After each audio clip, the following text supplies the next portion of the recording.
हमने कहा था कि जो 3 काले कानून हैं इनको वापस लेना पड़ेगा। इसलिए कहा था क्योंकि हमें मालूम था कि 3-4 बड़े जो पूंजीपति हैं उनकी शक्ति हिंदुस्तान के किसानों के सामने खड़ी नहीं हो सकती, और वही हुआ। जो 3 काले कानून थे उनको अंत में रद्द करना पड़ा। ये किसानों की, मजदूरों की सफलता है, एक प्रकार से देश की सफलता है। मगर जिस प्रकार से ये कानून रद्द किए गए, बिना कोई डिस्कशन, पार्लियामेंट में इसके बारे में चर्चा नहीं होने दी, ये दिखाता है कि सरकार डिस्कशन से डरती है, और दिखाता है कि सरकार जानती है कि उन्होंने गलत काम किया, और सरकार डरती है। डिस्कशन जो हमारे किसान भाई शहीद हुए उनके बारे में है, वो जो 700 किसान जिन्होंने अपनी जान दी उनके बारे में डिस्कशन होना था।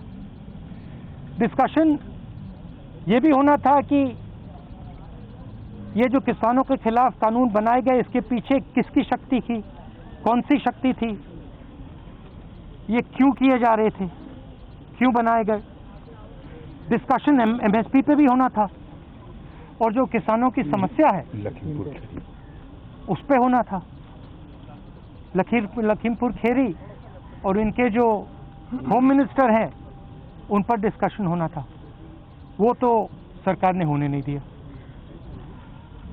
मगर सरकार के दिमाग में थोड़ा सा कंफ्यूजन है। वो सोचती है कि जो गरीब लोग हैं, किसान लोग हैं, मजदूर लोग हैं, उनमें कोई शक्ति नहीं है, उनको दबाया जा सकता है। और इस एपिसोड में यह दिखाया है कि किसानों को, मजदूरों को, गरीब लोगों को, कमजोर लोगों को हिंदुस्तान में दबाया नहीं जा सकता। और अंग्रेजी में बोल दूं? हाँ, बोल दीजिए। We had mentioned earlier that the farm laws would have to be withdrawn, and we had said it because we understood that the might of 3 or 4 large crony capitalists cannot stand against the might of the Indian farmer and the Indian laborer, and that has come true. What is unfortunate is how the bills have been repealed without any discussion, without any conversation. We wanted to have a conversation about the forces behind these bills, because these bills do not just reflect the view of the Prime Minister.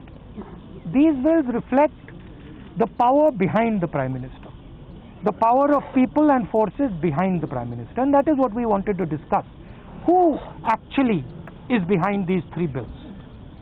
What are the forces that are behind these 3 bills? We wanted to discuss MSP. We wanted to discuss Lakhimpur Kheri. We wanted to discuss the 700 farmers who died in this agitation. And unfortunately, that discussion has not been allowed. This is a reflection of the fact that the government is terrified of having this discussion. The government wants to hide. The government does not have the guts to stand up for its actions. And this is quite unfortunate. Sir, आप लोग इस पूरे आंदोलन में 2-3 मांग पहले भी थी आपकी, पहले जैसे कि एमएसपी की गारंटी मिले, दूसरी की जो गृह राज्य मंत्री हैं अजय मिश्रा टेनी, उनका इस्तीफा हो। क्या इस कानून को वापस लेने से अब आपकी ये मांग खत्म हो गई है? ये इस पर अभी आपका प्रदर्शन, धरना या मांग ये तो देखिए, ये जो 3 कानून थे, ये किसानों पर आक्रमण था, मजदूरों पर आक्रमण था। मगर किसानों और मजदूरों की जो डिफिकल्टीज हैं, मुश्किलें हैं, वो एमएसपी, कर्जा माफी, वो लंबी लाइन है, लंबी लिस्ट है।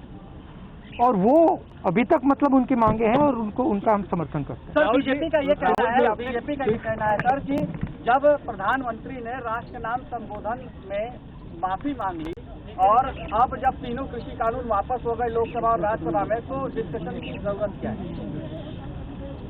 तो फिर सांसद की क्या जरूरत है? इसको बंद कर देते हैं, बंद ही कर दो। फिर प्राइम मिनिस्टर को जो कहना है कह दें, जो कानून बनाने बना दें, तो इसका क्या मतलब है? राहुल जी बंद ही कर लो। राहुल जी आपने मौत हुई है, वो 700 आदमी के लिए आप लोग कुछ आगे कोई कदम चलाएंगे? सेंट्रल गवर्नमेंट से बीजेपी गवर्नमेंट से चला रहा है, उसके कोई उनका राहत मिले? आपने कहा कि प्रधानमंत्री ने माफी मांगी, इसका मतलब प्रधानमंत्री ने ये एक्सेप्ट किया कि उनकी गलती के कारण से 700 लोग मारे गए हैं, उनकी गलती के कारण से ये जो पूरा आंदोलन हुआ है। तो फिर अगर उन्होंने गलती एक्सेप्ट कर ली है तो फिर कॉम्पनसेशन देना तो पड़ेगा। राहुल जी आपने पहले कहा था कि तीनों कृषि कानून वापस लेने होंगे, सरकार ने अंतोगत्वा ये बिल वापस ले लिया। अब सवाल यह है, देखिए जिस प्रकार से लिया है इन्होंने, सबसे पहले इसमें किसानों का अपमान किया है। उन्होंने कहा है कि थोड़े से संगठन, थोड़े से किसान के संगठन, ये सेक्शन, एक सेकंड में पढ़ लेता हूँ। A group of farmers are protesting against these laws. ये कोई ग्रुप नहीं है, ये हिंदुस्तान के सब किसान हैं। पहले आपने इनको खालिस्तानी कहा, अब आप इनको ग्रुप ऑफ फार्मर्स कह रहे हो। ये ग्रुप ऑफ फार्मर्स नहीं है, ये हिंदुस्तान के सारे किसान हैं और ये समझते हैं कौन सी शक्तियां इन पर आक्रमण कर रही है। राहुल जी मेरा सवाल ये था, सर आप लोग किसानों के लिए क्या कीजिए? किसान संगठन के नेता अभी भी बॉर्डर पर बैठे हुए हैं, राहुल गांधी जी क्या अपील करेंगे उन किसान संगठनों से? क्योंकि संसद में अभी नहीं, मैं किसान संगठनों से क्या अपील करूंगा? उनसे कोई अपील करने की जरूरत नहीं है। मैं ये कह रहा हूं कि जिम्मेदार कौन है? जिम्मेदार किसान संगठन है क्या? उनने क्या गलती की है? उनके 700 लोग शहीद हुए हैं, उनको आपने मतलब 1 साल यहाँ बैठा रखा है, उनको घर नहीं जाने दिया आपने कहा कि गलती मेरी है, तो फिर आप कॉम्पनसेशन दो ना, और जो इनकी मांगे हैं उनको पूरा करो, MSP पूरी उनको दो।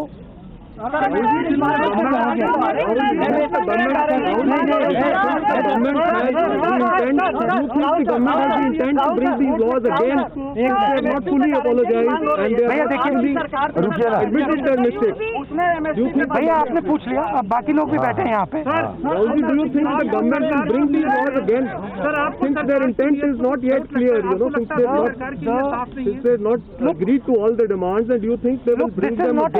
This is not an isolated event. This is the thing to understand. Just now one of our journalists was asking me the question why parliament should exist.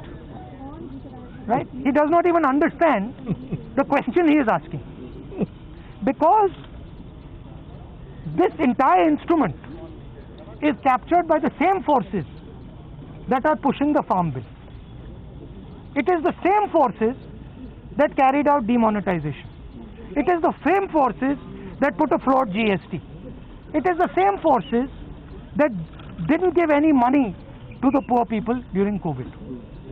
So the question is not whether the government is going to try to pass these farm laws again.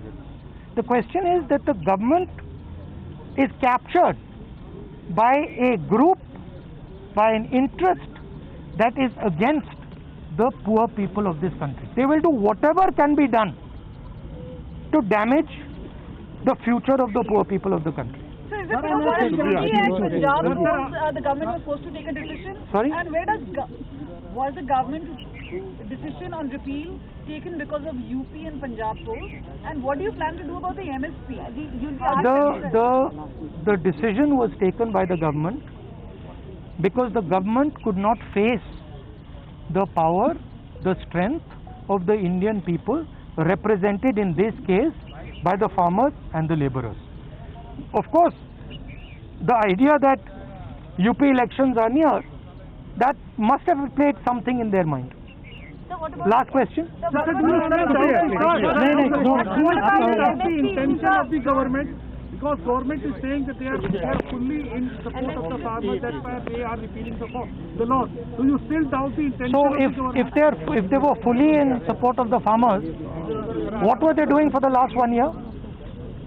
Why did it take 700 dead Kisans for them to repeal these laws? Why is the Prime Minister apologizing for what? If they've done nothing against the farmers, why is he apologizing? And on whose behalf is he apologizing? So the intention is bad. And as I mentioned just now, it is not, I mean, the Prime Minister is an instrument of these forces. The Prime Minister is the tool of these forces. These forces sit behind the Prime Minister. These forces capture the media and they pass laws like the farm laws. They do demonetization and they are inimical to the future of this country. Thank you very much. Thank you. News top 9 रोज सुबह 7 बजे और शाम 7 बजे सिर्फ TV9 Bharatvarsh पर।